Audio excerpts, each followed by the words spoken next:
Se você não entende absolutamente nada de economia, e você quiser impressionar outras pessoas, você pode falar a seguinte frase: os juros têm uma grande influência sobre a economia. E automaticamente você já vai ser o expert da sala, né? Para outras pessoas que não entendem absolutamente nada. O que eu quero dizer com isso hoje é que o que a gente aprende no senso comum e com analistas de mercado é aquela dinâmica que a gente conhece muito, principalmente quando você assiste televisão, que é o seguinte: você tem uma economia que está indo muito bem, as pessoas estão consumindo, as pessoas estão comprando carro, comprando casa, elas estão tendo financiamento, e aí tem consumo, né, no final do ano, no Natal, Dia das Mães, tudo vai indo muito bem, a economia vai crescendo, empregos são gerados, e tudo isso vai crescendo. E chega um momento que algo muda, né? A economia superaquece, ela acaba tendo preços que vão subindo cada vez mais por aquela demanda gigantesca, e aí vem o Banco Central, começa a ver isso como um sinal de alerta, ele fala assim: nossa, vocês estão consumindo demais, então a gente precisa garantir o pleno emprego e que a gente chegue aí no nível dos 2% de inflação, que é o que a gente realmente precisa para ter uma economia que cresça de forma saudável. E aí você, como Banco Central, você tem a sua caixa de ferramentas de subir juros e cair os juros para ir controlando e monitorando tudo isso, tendo esse termômetro da economia. E aí você sobe os juros para evitar que a inflação suba demais, o que faz com que o crédito fique cada vez mais caro, ou seja, isso vai dar uma apertada no crédito, e aí você vai pensar duas vezes antes de fazer o financiamento do seu carro e da sua casa, e aí vai dando aquela segurada na demanda. E a partir do momento que você segura a demanda, com uma mesma oferta que você tinha antes, pela lei de oferta e demanda, você vê os preços começando a cair, porque não se consegue vender mais como se vendia antes, e aos poucos aquilo vai baixando, a inflação vai caindo, e chega um momento em que ela volta naqueles 2% mágicos, e chega um momento em que o Banco Central olha e fala assim: pronto, agora que vocês foram bonzinhos, eu já posso começar a baixar os juros para vocês voltarem a consumir de novo e fazer com que aquele crédito volte a ser abundante para que vocês possam consumir. Mas não exagera na mão. Eu quero que vocês fiquem bonitinhos, sem exagerar muito, para que vocês voltem a ter o seu padrão de consumo, né? E tudo volte ao normal. Então vamos vendo como é que vai indo. Se precisar, eu vou subir de novo. E é essa dinâmica que nós temos hoje, né? Juros altos seguram a liquidez e deixam mais apertada, e juros baixos soltam essa liquidez, né? Uma política de soltura, digamos assim, né? Deixar mais flexível. E a gente vive com isso desde sempre, a gente aprende isso nas faculdades, etc., e vê isso muito. Mas quanto mais você analisa, quanto mais eu estudo, eu vejo que isso não é assim que funciona, não é a forma que os juros funcionam. Inclusive, a gente teve um momento em que a gente teve os juros praticamente a zero por mais de uma década, criando toda uma geração de pessoas que nasceu dessa forma e teve achou que isso significa dinheiro de graça, né? Dinheiro é muito simples, é uma coisa fácil de se obter, e criou, na verdade, uma normalidade em cima de uma deturpação de mercado. Ou mais ainda, se você teve momentos onde os juros na Europa eram negativos, mas ninguém sabe explicar muito bem por quê que eu vou ter juros negativos, mas vamos continuar, né? Na verdade, acho que é assim que a gente consegue criar prosperidade na humanidade, e você não vê essa resposta vindo de analistas, você não vê essa resposta vindo da televisão, e eu quero propor aqui uma explicação que pode virar a sua chave para você entender, que demorou bastante para eu entender, né? E que hoje eu consigo ver uma dinâmica, e tudo isso liga ao mercado de bonds, que as pessoas acham que ele é completamente chato, mas é ele que realmente determina o que acontece na economia. Então é muito importante você ver que os juros, eles não são a causa das coisas, não é a subida do juro que faz a economia parar, ou que ela faz ela voltar, como se fosse simplesmente ali uma chavezinha. Ela é muito mais a consequência das coisas que acontecem, né? Por isso que a gente tem ao lado, nem todo juro é feito da mesma forma. Então, os juros de longo prazo refletem muito mais o que tem na realidade da economia, do que se vê no mercado real. São pessoas que colocam seu dinheiro em risco para poder apostar em alguma coisa e o lado, a ponta curta da curva de juros é ali que os bancos centrais costumam atuar, no overnight, né, naquela coisa de um dia. Essa é a taxa básica de juros e é essa que todo mundo fala, só que o mercado real é toda a ponta da curva, inclusive o médio e o longo prazo, não somente o curto prazo. E é aí que a gente acaba tendo um grande problema na nossa discussão. Então, muito se fala sobre os juros, mas é importante entender que as pessoas esquecem que o juro não é uma coisa só. Quando você tem um determinado título, que é o bond em si, que é uma dívida, ele tem os juros, mas ele também tem o seu preço, e eles têm uma correlação inversa. Ou seja, quanto maior é o juro, isso significa que o preço daquele título é menor, porque para você fazer alguém comprar aquele título, você precisa dar uma remuneração maior para ela, para o risco que ela acha que ela vai ter ao comprar aquele título. Agora, quando muita gente compra aquele título, o preço dele sobe. E quando o preço dele sobe, o juro é inversamente proporcional, o juro cai. Ou seja, a queda de juros é uma consequência de pessoas comprando, certo? E a subida de juros é uma consequência ou da venda, que faz com que a pessoa só aceite se ela tiver um retorno maior, ou simplesmente uma emissão de novos títulos onde não tem uma demanda muito grande e você vai subindo os juros até que essa demanda seja encontrada. É assim que o livre mercado de bonds funciona, basicamente. Então, o que acontece é que quando você tem fundos de investimento, no mundo inteiro, todos os mutual funds, né, os hedge funds no mundo inteiro, até em aposentadoria, como funciona nos Estados Unidos, ou em todos os lugares do mundo onde você tem dinheiro institucional, esses fundos precisam alocar essa liquidez em algum lugar. Como eu disse no meu capítulo anterior, você não pode fazer que nem uma pessoa física e ficar de lado, sentado em cash ou colocar dinheiro embaixo do seu colchão enquanto você espera ver para onde o mercado vai. Na verdade, você é o mercado, você tem que estar em algum lugar, só que você tem que sempre escolher a melhor opção dentro das opções ou, no mínimo, a opção menos pior, ok? Então, nesse exato momento, ou desde 2022, a gente vê uma busca incessante de liquidez e segurança. Ou seja, você tem fundos de investimento que estão procurando, eles estão deixando de partir para o mercado real, onde você pode ter um certo risco, e eles estão indo para os títulos da dívida pública, os bonds, que dão segurança e liquidez. Então, essa demanda por segurança e liquidez faz com que você tenha juros cada vez mais baixos. Então, os juros são a consequência dessa compra, eles não são a causa dessa compra, certo? Não é porque você baixa os juros que outras pessoas vão comprar. Caso contrário, seria completamente insano você explicar, não existiria uma explicação plausível para juros negativos na Europa. Chega um momento em que você comprava tantos juros da dívida pública europeia que eles falavam o seguinte: olha, vocês estão comprando demais, então assim, eu posso colocar o juro que eu quiser. Se você está do lado da equação que tem o poder de barganha, e todo mundo quer comprar o seu título, você vai fazer o que é melhor para você, você vai deixar a sua dívida mais barata, certo? Então, você vai poder emitir juros de zero. Agora, negativo significa que tem tanto problema no mercado que eu estou disposto a pagar para poder estacionar o meu dinheiro no seu título. É isso que de fato consegue explicar o porquê que alguém em sã consciência vai comprar um título para perder dinheiro. É porque ele vê que é melhor eu perder um pouquinho segurando títulos da dívida pública do que eu ter um risco maior e perder mais ainda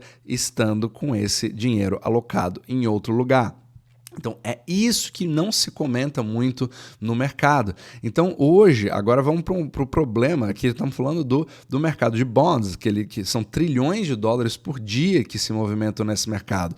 Agora, vamos para o mercado de ações, certo? Para um mercado que às vezes parece que vive num mundo paralelo.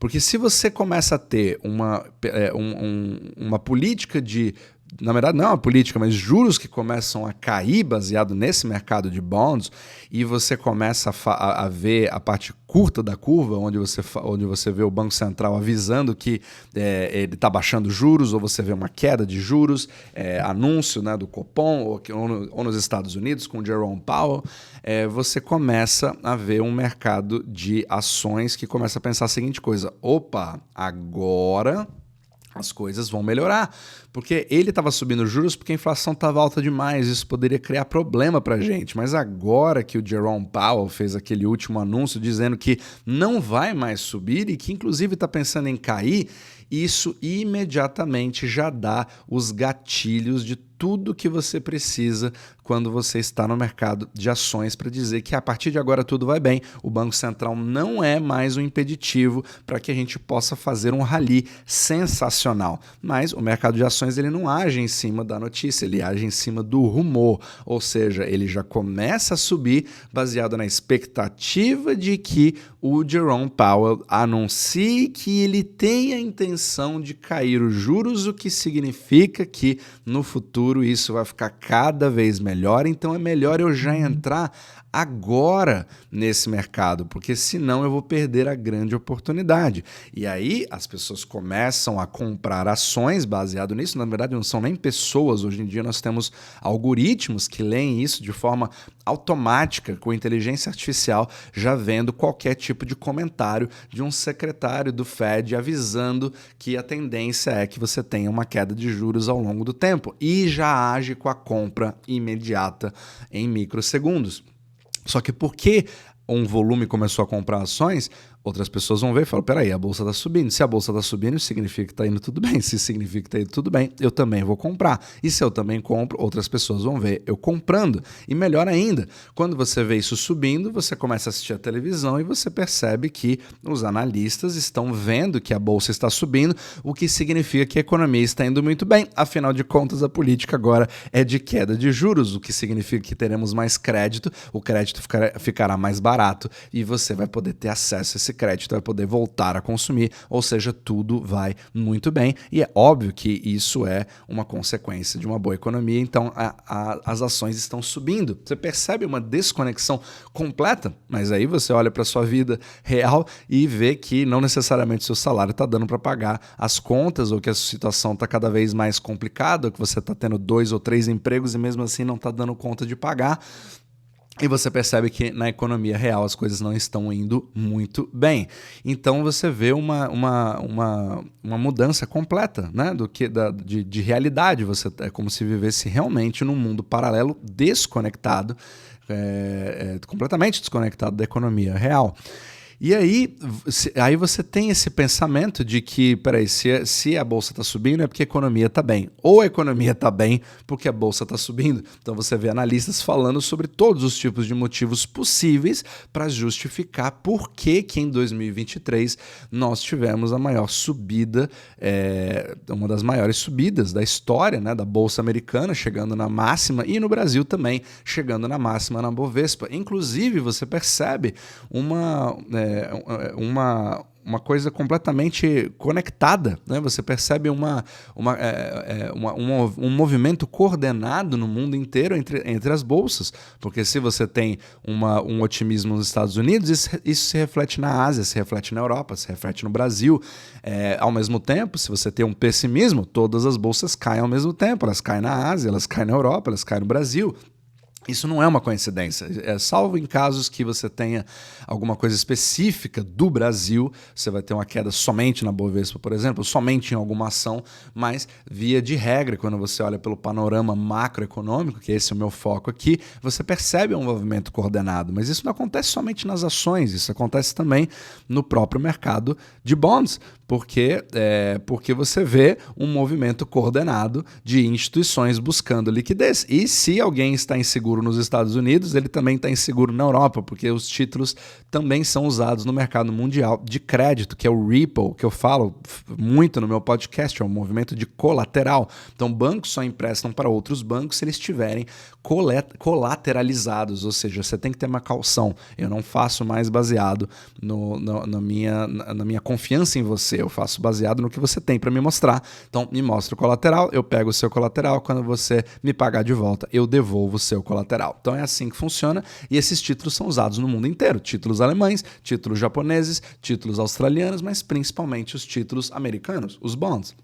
E, da mesma forma, você tem essa coordenação mundial quando você quer conversar entre bancos centrais. Opa, o Banco Central, o Jerome Powell, ele conversa com o Banco Central Europeu, que também conversa com o Banco do Japão, que também conversa com o Banco da Inglaterra, que também conversa com os outros bancos centrais ao redor do mundo. Eles ficam meio que se vigiando para ver, peraí, qual que é o movimento que eu vou ter agora? O que ele vai fazer?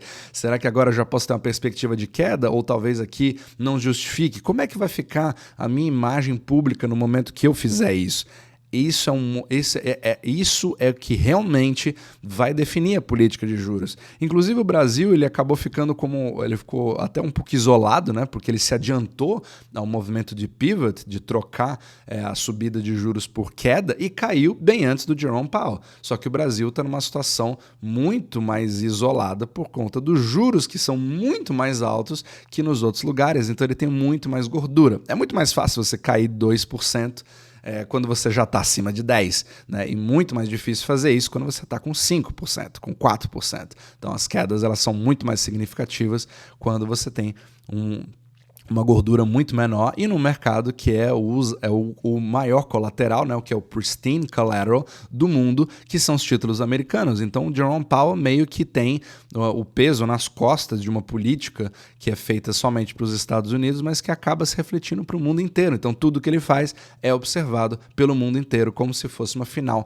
de Copa do Mundo. E tudo isso é pego pelos algoritmos, que vão movimentar toda a bolsa, que vão movimentar os juros, inclusive, na parte longa da curva, que é aí que o Jerome Powell não controla. É ali que os fundos vão definir onde eles vão colocar o seu dinheiro, né? Que a gente fala muito nos Estados Unidos, put your money where your mouth is, né? Você colocar o dinheiro onde está a sua boca, a sua palavra. Então ali você tem pessoas que estão realmente colocando o seu capital em risco, e eles estão apostando que vai ter algum tipo de evento ou algum problema. É o que eles estão pensando. E por outro lado, você tem uma bolsa subindo completamente, dizendo que está indo tudo bem. Então, meu objetivo aqui não é dizer quem tem razão, mas avaliar o motivo pelo qual determinadas coisas acontecem e por que às vezes você tem uma dicotomia tão grande entre o que acontece na bolsa e o que acontece no mercado de bonds, que é um dos pilares do meu podcast, essa queda de braços entre o que se vê na economia, o que o mercado de bonds fala e o que o mercado de ações acaba falando. Então, muitas vezes, e você vai ver isso cada vez mais, né? Agora, a grande narrativa é de que a partir do momento em que se fez o pivot, os Estados Unidos vão ter o soft landing, ou seja, o pouso suave. Significa que a partir de agora vai indo tudo bem. Então, eu não ficarei surpreso de forma alguma se 2024 for o ano recorde da Bolsa.